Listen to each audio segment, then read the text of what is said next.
Hello and welcome to this live read of Mrs. Frisby and the Rats of Nimh by Robert C. O'Brien. Today we'll be reading chapters 21 and 22 of the book. So let's begin. Chapter 21, The Toy Tinker. We left the Boniface estate on the 1st of May, said Nicodemus. We knew a lot more than when we went in. We had been there just 8 months. And then, said Justin, we found the toy tinker. They were back in Nicodemus's office. Mr. Ages, having rested, sat with them. Not quite yet, said Mr. Ages. No, said Nicodemus, that was in late summer.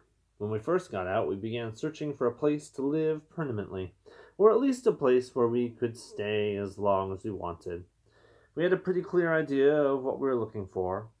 We had had plenty of time to talk about it on the long winter evenings in the library between reading books. Oh, the reading we did. We knew very little about the world, you see, and we were curious. We learned about astronomy, electricity, biology, math, music, arts. I even read quite a few books of poetry and got to like it pretty well. But what I liked best was history. I read about the Egyptians, the Greeks, and Romans, the Dark Ages, when the old civilizations fell apart, and the only people who could read and write were the monks. They lived apart in monasteries. They led the simplest kind of lives, studied and wrote. They grew their own food, built their own houses and furniture. They even made their own tools and their own paper. Reading about that, I began getting some ideas of how we might live. Most of the books were about people. We tried to find some rats, but there wasn't much. We did find a few things. There were 2 sets of encyclopedias that had sections on rats. From them we learned that we were about the most hated animals on the earth, except before snakes and germs. That seemed strange to us, and unjust, especially when we learned that some of our close cousins, squirrels for instance, and rabbits, were well liked. But people think we spread disease. I suppose possibly we do, though never intentionally, and surely we never spread as many diseases as people themselves do. Still, it seemed to us that the main reason that we were hated must be that we always lived by stealing. From the earliest times, rats lived around the edges of human cities and farms, stowed away on men's ships, gnawed holes in their floors, and stole their food. Sometimes we were accused of biting human children. I didn't believe that, nor did any of us, unless it was some kind of subnormal rat bred in the worst of city slums. And that, of course, can happen to people too. Had we then no use at all in the world? One encyclopedia had a sentence of praise for us. The common rat is highly valued as an experimental animal in medical research due to his toughness, intelligence, versatility, and biological similarity to man. We knew quite about that already. But there was one book written by a famous scientist that had a chapter about rats. Millions of years ago, he said, rats seemed to be ahead of all the other animals. It seemed to be making a civilization of their own. They were well organized and built quite complicated villages in the fields. Their descendants today are the rats known as prairie dogs. But somehow it didn't work out. The scientists thought that maybe it was because the rats' lives were too easy. While the other animals were living in the woods and getting tougher and smarter, the prairie dogs grew soft and lazy and made no more progress. Eventually, the monkeys came out of the woods, walking on their hind legs, and took over the prairies, and almost everything else. It was then that the rats were driven to becoming scavengers and thieves. Still, it was interesting to us that for a while, at least, the rats had been ahead. We wondered, if they had stayed ahead, if they had gone on and developed a real civilization, what would it have been like? Would rats, too, have shed their tails and learned to walk erect? Would they have made tools? Probably, though we thought not so soon and not so many. A rat has a natural set of tools that monkeys lack. Sharp, pointed teeth that never stop growing. Consider what the beavers can build with no tools but their sharp teeth. Surely rats would have developed reading and writing, judging by the way we took it. But what about machines? What about cars and airplanes? Maybe not airplanes. After all, monkeys living in trees must have felt a need to fly. They must have envied the birds around them, but rats don't have that instinct. In the same way, A rat civilization would probably never have built skyscrapers, since rats prefer to live underground. But think of the endless subways below subways that we would have had. We thought and talked quite a bit about all this, and we realized that a rat civilization, if one ever did grow up, would not necessarily turn out to be anything at all like human civilization. The fact was, after 8 months in the Boniface estate, none of us was sorry to move out of it. It had given us shelter, food, and an education, but we were never really comfortable there. Everything in it was designed for animals who looked, moved, and thought differently from the way we did. Also, it was above ground, and we never felt natural to us. So when we left, we decided that our new home should be underground, preferably, if we could find it, a cave. But where? We thought hard and studied maps and atlases, and there were plenty of those in the study, and finally we reached some conclusions. To find a cave, we would have to go where there were mountains. There aren't many caves in flatlands, and for food, it would have to be near a town, or better, a farm. So we wanted to find a farm, preferably a big one, with a big barn and silos full of grain near the mountains. We studied the map some more here, and it was Jenner, I think, who spotted this area as a good place to look. On the map, a big part of it was covered with the contour lines that show mountains, and across these were written the words, Thorn Mountain National Forest. Beneath that, in smaller letters, it said, a protected wildlife preserve. Bordering this, where the mountains turned to foothills, the map showed rolling country with quite a few roads but hardly any towns, which, we thought, ought to mean farmland. We were right, as of course you know now. It took us 2 months of steady travel to get to the Thorn Mountains National Forest, but we found it. We're under the edge of it right now. And there are plenty of caves, most of them never visited by people, because people aren't allowed to drive into a wilderness preserve. There aren't any roads in the forest, but only a few jeep trails used by rangers, and airplanes aren't permitted to fly over it. We looked at a lot of caves, some big, some small, some dry, but mostly damp, and before we chose this cave and this farm, however, we found the toy tinker. It began as a sad sort of thing. We found an old man lying in the woods one morning, near one of the jeep trails not so far from here. He was dead. We don't know what he died of, but we guess it must have been a heart attack.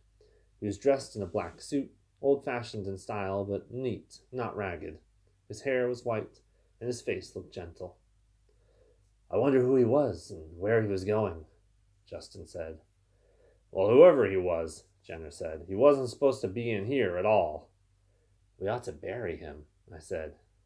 So we did, not by digging a grave, but by covering him with a high mound of leaves and stone and twigs and earth.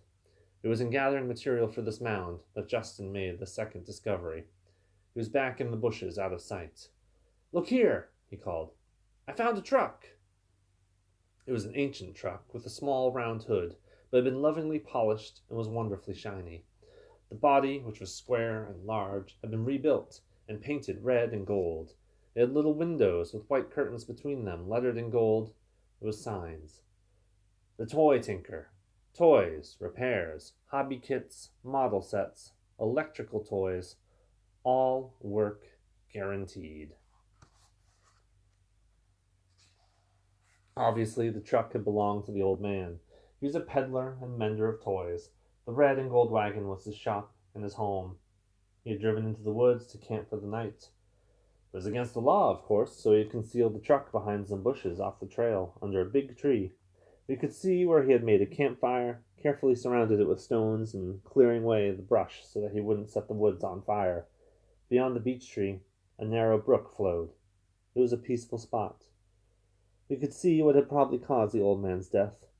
One wheel of the truck had sunk into the soft earth and was stuck. A shovel lay near it. He had been trying to dig it out. The work had been too hard for him. He started to go to help when he collapsed. Then somebody said, Well, whose truck is it now? It belongs to his heirs, I said. Whoever they are, said Jenner. He may not even have any. He seems to have been alone. Well, anyway, said someone else, how would they ever find it? That's true, I said. We don't know who he was, and if we did, we have no way of notifying anyone. I suppose if we want it, the truck is ours. Well, why don't we see what's in it? Thorn Valley. It might almost be easier to tell what wasn't in it, Nicodemus continued. That truck was as roomy as a small bus, and the old man hadn't wasted a square foot of it. Not that it was cluttered. On the contrary, everything was neatly in place on a shelf or hook or in its cabinet. It took us a while to understand what a treasure we had found. The truck contained, as you might expect, a big stock of toys. It also contained the old man's simple living quarters, a cot, a lamp, a work table, a folding chair, a bucket for water, a plate, pot, pans, and so on. There was a tiny refrigerator with food in it, and some canned stuffed peas, beans, peaches, things like that. Most of the toys we thought at first we had no particular use for. There were toy automobiles and trucks, windmills and merry-go-rounds, boats, airplanes, and lots of other things, mostly run on batteries. It was entertaining to look at them. Some of them we even tried out. For a while, the floor looked like a Christmas morning. We tired of that and explored farther into the truck. Up near the front, we found several large cardboard boxes. We opened them and found that they were full of electric motors. There were dozens of them, ranging from very small, no bigger than a spool of thread, to some heavy that we could hardly move. Next to those, we found the real treasure, the old man's tools, neatly arranged in shining rows inside a steel cabinet as big as a trunk. It was Arthur who said it first. "Do you realize what we've got here?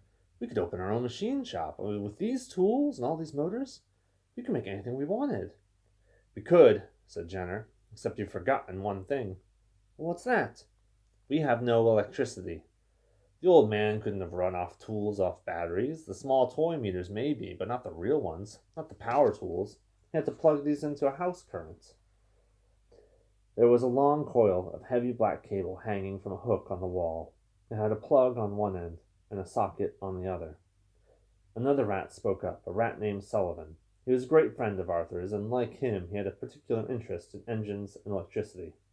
"Maybe," he said, "we could plug into a house current, too." "How?" I said. "Well, do you remember the cave we looked at the other day? The one we decided was too close to the farmhouse?" That was the beginning of it. The end you have seen yourself. He was speaking of the cave that you saw today. We all trooped back to it and examined it more carefully. It was too close, or closer than we had planned to live near humans, but then we saw the huge rose bush near the tractor shed, where, with quite a lot of digging, we could put a concealed entrance. But most important, we noticed that there was an electric light in the tractor shed. Mr. Fitzgibbon had an underground power cable leading from his house to the shed. We dug a tunnel to it, tapped it, and now we have all the electricity we need. Now it ran a water pipe, and we tapped to that too, and we had running water. And then, a few at a time, we moved the tools and the motors from the toy tinker's truck to the cave. We got nearly all of them before the truck disappeared. We went back one day and it was gone. Only the hole remained, where its tire had been sunk. The forest rangers must have found it and hauled it away, but they never discovered or disturbed the mound where the old man lay buried. So we built ourselves the life you see around you. Our colony thrived and grew to 115. We taught our children to read and write. We had plenty to eat, running water, electricity, a fan to draw in fresh air, an elevator, refrigerator. Deep underground, our home stayed warm in winter and cool in summer. It was comfortable. And yet, all was not well. After the first burst of energy, the moving and all the machines, the digging, after that was done, a feeling of discontent settled upon us like a creeping disease. We were reluctant to admit it at first. We tried to ignore the feeling or to fight it off by building more things, bigger rooms, fancier furniture. I was reminded of a story that I had read at the estate when I was looking for things written about rats. It was about a woman in a small town who bought a vacuum cleaner. Her name was Mrs. Jones, and up until then she, like all her neighbors, had kept her house spotlessly clean by using a broom and a mop. But the vacuum cleaner did it faster and better, and soon Mrs. Jones was the envy of all the other housewives in town. So they bought vacuum cleaners too. The vacuum cleaner business was so brisk, in fact, that the company then made them open a branch factory in the town. The factory used a lot of electricity, of course, and so did the women with their vacuum cleaners, so the local electric power company had to put up a big new plant to keep them all running. In its furnaces, the power plant burned coal, and out of its chimney, black smoke poured day and night, blanketing the town with soot and making all the floors dirtier than ever. Still, by working twice as hard and twice as long, the women of the town were able to keep their floors almost as clean as they had before Mrs. Jones ever bought a vacuum cleaner in the first place. The story was part of a book of essays. The reason I had read it so eagerly was that it was called The Rat Race, which I learned means a race where, no matter how fast you run, you don't get anywhere. But there was nothing in the book about rats. I felt bad about the title because I thought it wasn't a rat race at all, it was a people race, and no sensible rats would ever do something so foolish. And yet here we were, rats, getting caught up in something a lot like the people race, and for no good reason. And the worst thing was that even with our make-work projects, we didn't really have enough to do. Our life was too easy. I thought of what the scientists had written about our prairie dog ancestors, and I was worried, and so were many of the others.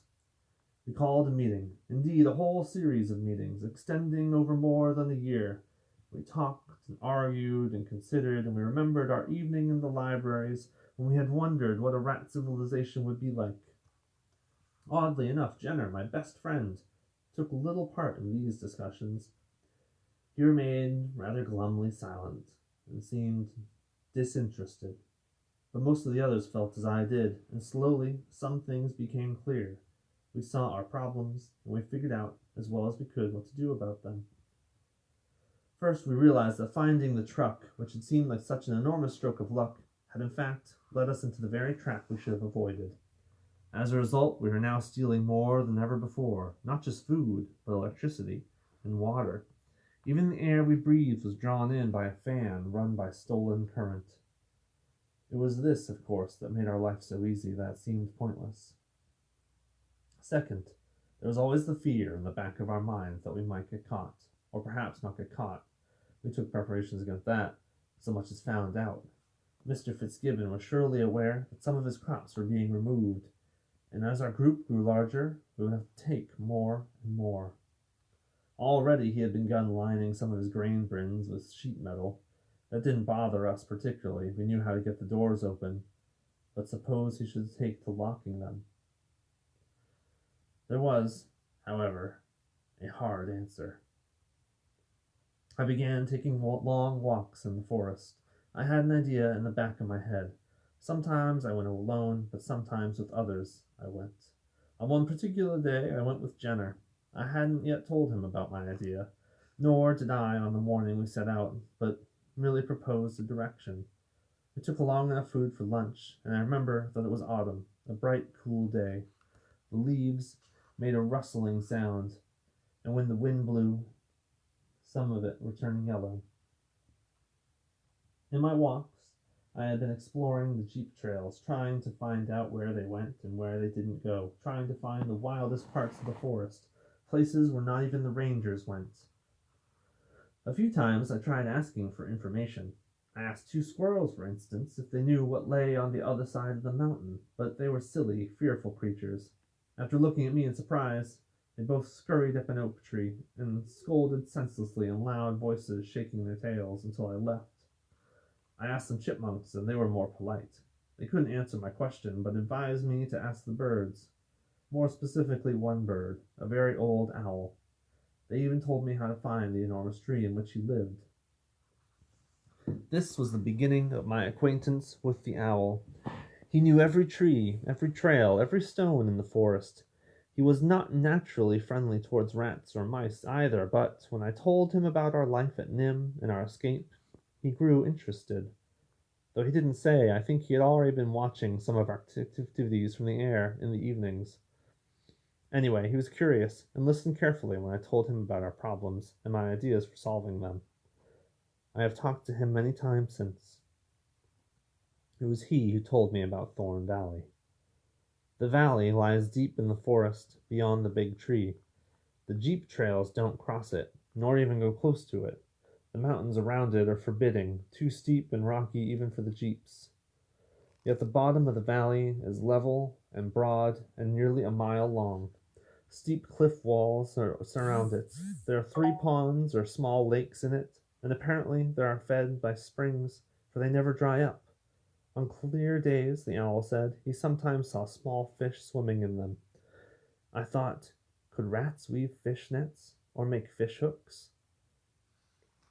It was this valley that I was looking for the day I went out with Jenner. I had careful directions from the owl, yet it took us half a day, moving briskly, to reach the base of the mountains, and then up very steeply for more than an hour. It was beautiful and still, a wild and lonely place below. Through the green and yellow treetops below us, I could see the water of one of the ponds sparkling in the sun.